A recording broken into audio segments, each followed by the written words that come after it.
The bids for the Downtown Panama City Marina boat slips went out today.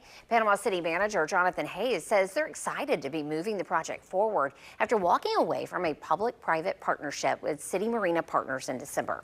The marina's 50 slips are now available for bids for the next 60 days before staff and the city's legal team evaluate. It's been a long time coming and will really just add to already the great work that we've done on the downtown marina with clearing out the area from all the hurricane damage, the rebuilding of some of the infrastructure. The city manager says they're hoping to have a recommendation by the commission's first meeting in July.